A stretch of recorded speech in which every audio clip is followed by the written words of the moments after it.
તાશા ક્રાફ્ટમાં designing અને take part જોઉં છું. તાશા ક્રાફ્ટની જર્ની લોકડાઉનમાં સ્ટાર્ટ થઈ હતી. પછી ઇન્સ્ટાગ્રામ પેજ બનાવ્યું.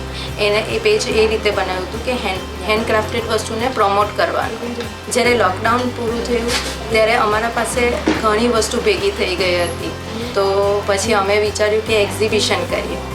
તો જ્યારે અમે ફર્સ્ટ એક્ઝિબિશન કર્યું ત્યારે અમને કસ્ટમરનો રિસ્પોન્સ ઘણો સારો મળ્યો.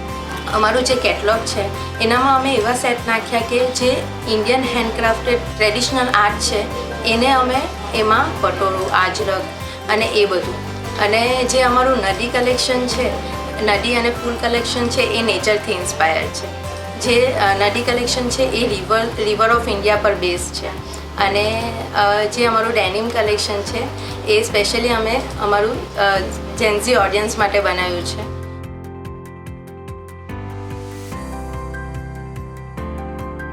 હું તાશા ક્રાફ્ટમાં ઓપરેશન્સ અને માર્કેટિંગ હેન્ડલ કરું છું. તો તાશા ક્રાફ્ટની જર્નીની લઈને જ્યારે અમારું લોકડાઉનમાં જે કલેક્શન વાયરલ થયું હતું તેના પછી અમે અમારા સાથે લોકોને જોડવાના સ્ટાર્ટ કર્યા.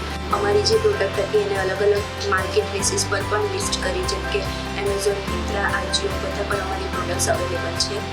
અને અમે અલગ અલગ ટાઈપના કલેક્શન પણ લોન્ચ કર્યા.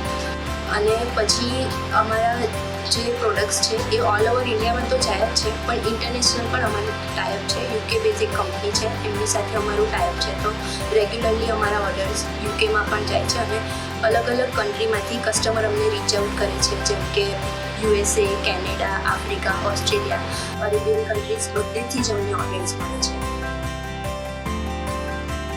તાશા ક્રાફ્ટમાં 3 થી 4 વર્ષ કામ કરું છું. પેકિંગ ડિપાર્ટમેન્ટમાં કામ કરું છું. ને એમાં 20 થી 25 હજારનો મારો પગાર થાય છે. એમાં છોકરા અને ઘર ચલાવું છું.